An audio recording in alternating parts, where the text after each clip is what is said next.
নমস্কার বন্ধুরা, good morning, welcome back to my new blog. কেমন আছো সবাই? আশা করি সবাই ভালো আছে, আর আমিও বেশ ভালো আছি। তো আজকের ব্লগটা কিন্তু এখান থেকেই শুরু করলাম। তো এখন বাজে 11টার মতো। তো দেখো আমি কিন্তু রেডি হয়ে গেছি। আজকে যাব মাসানপাটে পুজো দিতে, ঝনঝনি মাসানপাটে যাব পুজো দিতে। বৈশাখ মাসেই কিন্তু পুজো দিয়েছি, আর কিন্তু সেরকম পুজো টুজো দেওয়া হয়নি। তো আজকে শনিবার মঙ্গলবার নাকি মাসান ঠাকুরের পুজো দিতে হয়। তো আজকে তো শনিবার, আর যাবো পুজো দিতে। তো আমি রেডি হয়ে গেছি, আর এখন কিন্তু জোজোকেও রেডি করে দিয়েছি।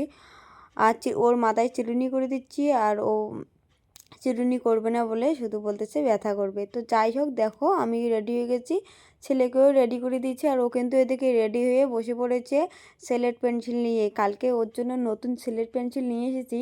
কালকে থেকেই ওই স্লেট পেন্সিল ছাড়া আর কি খেলবে না, ওইটা নিয়েই সারাক্ষণ ব্যস্ত। তো যাই হোক, দেখো আমি তো এদিকে রেডি হয়ে গেছি, আর মাও কিন্তু এদিকে রেডি হয়ে গেছে। মা যাবে, আমি যাব। তো দেখো তারপর আমরা 11:30টার ওইদিকে কিন্তু বাড়ি থেকে বেরিয়েছি। 11:30 11:45টার মধ্যে বাড়ি থেকে বেরিয়েছি কিন্তু। তারপর জোজোকে এখন আমি টিপ পরাবো। আর ও টিপ পরা নিয়েই জানোই তো সমস্যা, তখন থেকে কিন্তু ও আমার দিকে অনেক কিছু ব্যাগ ট্যাগ গোছানো গোছানো সব কিছু শেষ। আর তখন থেকে ও ওই স্লেট পেন্সিল নিয়েই বসে আছে, বই পড়বে। তো যাই হোক, ভালো ও ওখানে বসে আছে, মানে আলাদা কিছু করতেছে না, লিখতেছে। আর এখন ওকে আমি টিপ পরাবো। আর জানোই তো টিপ পরা নিয়ে কিন্তু ওর ভালোই সমস্যা। টিপ পরা, তারপর জামা পরা, গায়ে তেল লাগানো, এসব নিয়ে কিন্তু ওর সব সময় সমস্যা থাকবে। তো টিপ দেখো অনেক কিছু বলার পর ওকে এখন টিপটা পরাচ্ছি। আর ভদ্রভাবে টিপটা পরলো আর কি আজকে। টিপ তো পরলো ঠিকই, কিন্তু তারপর টিপ পরানোর পর কিন্তু ওকে এবার পাউডার হাতের মধ্যে দিতে হবে। ওকে পাউডার হাতে দিতে হবে, ও পাউডার একা নিজে নিজে দিবে।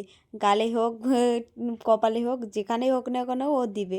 তো যাই হোক, তারপর কিন্তু ওকে টিপটা পরালাম। টিপ পরার পর আর আমরা কিন্তু সব কিছু রেডি হয়ে গেছিলো। আমরা বাড়ি থেকেই বেরিয়েছিলাম ওই 12টার ওদিকে, 12:15টার ওদিকে। তারপরে কিন্তু সোজা টোটোয় উঠেছিলাম, টোটোয় করে গেছিলাম। তো তোমরা কে কে ঝনঝনি মশান পাট পুজো দিতে গেছো অবশ্যই কিন্তু কমেন্টে জানিও। আর বৈশাখ মাসে কে কে ওই মেলায় গেছো অবশ্যই সেটাও জানিও। তো যাই হোক, এখন আমরা যাব পুজো দিতে, আর আমরা কিন্তু টোটো উঠেই গেছি। আর আজকেও সেরকম একটা মানে রোদ আর কি নেই, হালকা পাতলা রোদ ছিল। তো সেই জন্য কিন্তু জোজোকে সোয়েটার পরে দিচ্ছে, আমি কিন্তু চাদর নিয়েছি। সোয়েটার পরিনি আর কি, সোয়েটার পরলে আর কি ভারী হয়ে যাবে, আবার ওখানে বসা বসি অনেক কিছু আর কি। তো যাই হোক, তারপর দেখো আমরা বেরিয়ে পড়েছি। আর আমাদের বাড়ি থেকে মাসানপাট কিন্তু বেশিক্ষণ সময় লাগে না, ওই 5-7 মিনিটের মতো আর কি সময় লাগে। তো বলতে বলতে দেখো চলে আসলাম কিন্তু মাসানপাটে। আর এসে দেখি মানে ভিড় আর কি ভালোই ছিল। আমরা যখন আসছিলাম তখন একটা বাচ্চার আর কি অন্নপ্রাশন দিচ্ছিল, মানে ওদের বাড়িতে নাকি অন্নপ্রাশন ছিল না, তো মন্দিরে নিয়ে এসে এখানেই আর কি প্রসাদ দিয়ে মুখে ভাত দিবে। তো তারই কিন্তু এখানে হচ্ছিল। তো দেখো তারপর কিন্তু আমরা অপেক্ষা করতেছি, ওখানে ব্যস্ত হচ্ছে পুরোহিত মশাই বললো যে একটু দেরি করতে হবে আধা ঘন্টার মতো। তো যাই হোক, আমাদের মতো কিন্তু অনেকে পুজো দিতে আসছিল, তখন কিন্তু বাজে ওই 1টার মতো। দেখো তখনও কতটা পরিমাণে ভিড়। যেহেতু শনিবার মঙ্গলবার এই পুজো হয়, তাই কিন্তু মানে এই দুটি বারেই আর কি ভিড় হয় যেহেতু। তারপর কিন্তু আমাদের পুজো দেওয়া কমপ্লিট হয়ে গেছিলো, ওই 1:30 নাগাদ পুজো দেওয়া কিন্তু কমপ্লিট হয়ে গেছে। তারপর দেখো আমাদের পুজো দেওয়া কমপ্লিট, এখন কিন্তু আমরা বাড়ি যাব।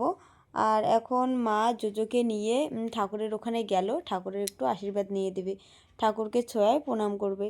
আর দেখো জোজো কীভাবে দেখতেছে, ও ভয় পাইতেছে।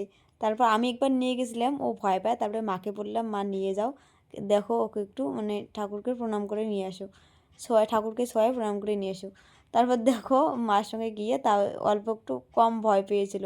তারপর যাই হোক, এখন আমাদের পুজো টুজো কমপ্লিট, এখন বাড়ি যাব। আর তোমরা কে কে এই মাসান বাবার মন্দিরে আসছো অবশ্যই কিন্তু কমেন্টে জানিও। তো আজকের ব্লগটা কেমন লাগলো অবশ্যই কিন্তু জানিও সবাই। তো সবাইকে টাটা, বাই বাই।